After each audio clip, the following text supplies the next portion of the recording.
Olá, eu sou o professor Wesley Góes, da Universidade Federal do ABC, e este é mais um vídeo auxiliar da disciplina Projeto de Elementos Estruturais de Aeronaves 1.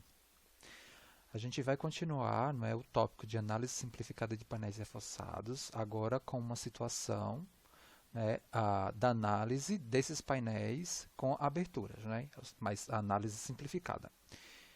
Em várias situações, a gente encontra os painéis, com aberturas.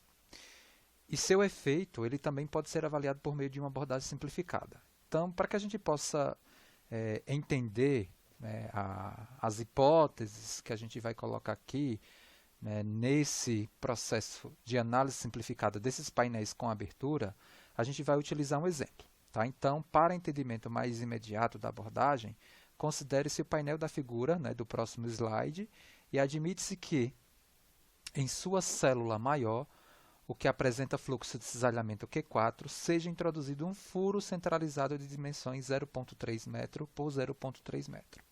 Claramente, a parcela de fluxo correspondente à região da abertura deve ser transferida para o restante do painel.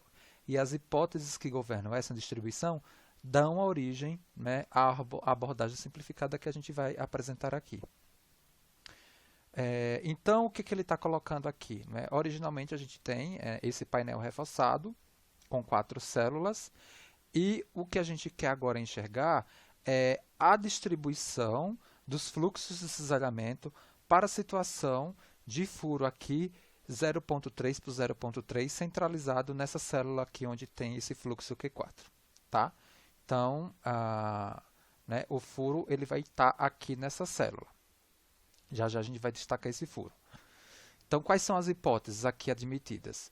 A redistribuição de fluxos, veja, são hipóteses para que a gente possa analisar a redistribuição dos fluxos a partir da presença desse furo aí nesse painel. Primeiro, a redistribuição de fluxos se limita à região da célula na qual foi introduzida a abertura, verificando a condição do estado autoequilibrado. Nesse sentido, a parcela de fluxo correspondente à abertura se distribui igualmente acima e abaixo dela e com outro valor, porém também igualmente à esquerda e à direita. As partes correspondentes aos cantos da célula recebem parcelas iguais entre si. A distribuição final de fluxos é obtida por superposição de casas. A figura do slide 11 ilustra as hipóteses anteriores e os comentários que seguem. Então, a gente tem justamente a situação original do painel, com o fluxo Q4 aqui distribuído. Ele está destacando aqui essas regiões porque ele colocou esse furo aqui central, e essa outra situação aqui é justamente a situação que a gente precisa calcular com a distribuição de fluxo segundo as hipóteses. Ou seja, acima e abaixo igual, à esquerda e à direita igual e nos cantos iguais. Veja que ele colocou aqui um fluxo Q4 de sentido contrário à situação original, que é justamente quando eu superpor esse mais esse, aqui vai me dar um fluxo nulo, ou seja, no buraco não tem força nenhuma, não tem fluxo de cisalhamento nenhum. A representação à esquerda da figura do slide anterior é a célula maior dividida em novas subcélulas definidas a partir dos prolongamentos das linhas que definem os lados da abertura a ser introduzida. Os fluxos indicados em cada uma dessas subcélulas são iguais, que é a condição original. A representação à direita do slide anterior contém, na subcélula correspondente à abertura, um fluxo igual e de sentido contrário, como já expliquei aqui, 4, para quando você fizer a superposição ali dá nulo.